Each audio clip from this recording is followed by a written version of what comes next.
If Biden truly cared about the Israeli government killing aid workers, this is almost 200 aid workers, or probably over 200 aid workers that have been killed by the Israeli government.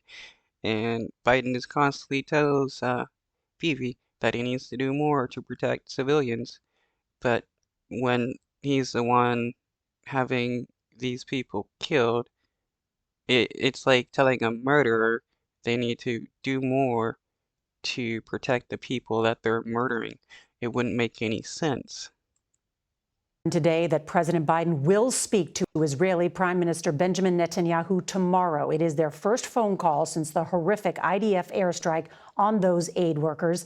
CBS's Nancy Cordes joins us now from the White House. And Nancy, what can you tell us about what's going to happen in this phone call tomorrow? Well, Nora, President Biden just said last night that Israel has not done enough to protect aid workers like the ones from World Central Kitchen. There is deep frustration here about what the White House sees as a lack of coordination by the IDF. And the president. Well, yeah, it's the Israeli government that are killing the aid workers. It's not like it's Hamas killing the aid workers and then the IDF doing all they can to prevent them from being killed. No, it's the IDF killing the aid workers. The president is expected to convey that frustration and anger tomorrow. Beyond that, the U.S. has been very publicly, Nora, trying to talk Netanyahu out of a full-scale invasion of the city of Rafah. Officials here.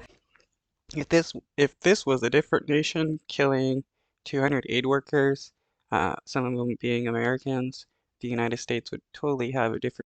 Like if this was Iran or Afghanistan, uh, it probably would start a war. Have been proposing alternatives, so that is sure to come up as well. And Nancy, the administration has used the word unacceptable, outrage to describe these airstrikes against those aid workers, but there haven't been any consequences. Why not? Yeah, because the United States doesn't care what the Israeli government does. The United States only cares that citizens in the United States and other people are upset with what the United States is doing, arming, funding, and defending the Israeli government. So they're pretending to care about the deaths that they're helping create. Not only have there been no consequences, the U.S. is actually preparing to send more weaponry to Israel, including 2,000-pound bombs, possibly fighter jets as well. White House officials tell us.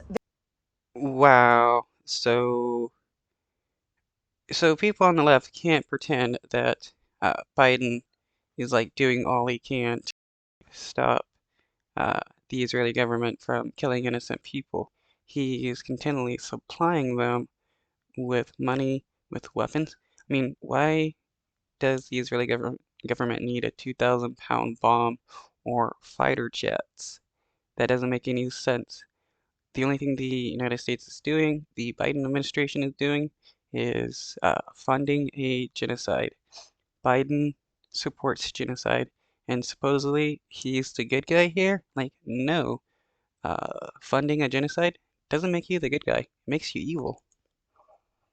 There are no plans to cut off aid because Israel is still the closest U.S. ally in the region and because the security of Israel has been a top U.S. priority for decades. Now, we are seeing rising anger in Congress, particularly from the left after this latest tragedy, Nora. So could that make it harder to get Congress to approve aid to Israel in the future? Absolutely. No, Biden will just bypass Congress like he's done a few times now and give as much money, as much weapons, as much bombs as the Israeli government wants because Biden wants to see the genocide of Palestinians. That's why he doesn't care that the Israeli government is stealing land in the West Bank, killing people, kidnapping people. Uh, if he truly cared about the Israeli government breaking international law, he would put sanctions on them their for everything.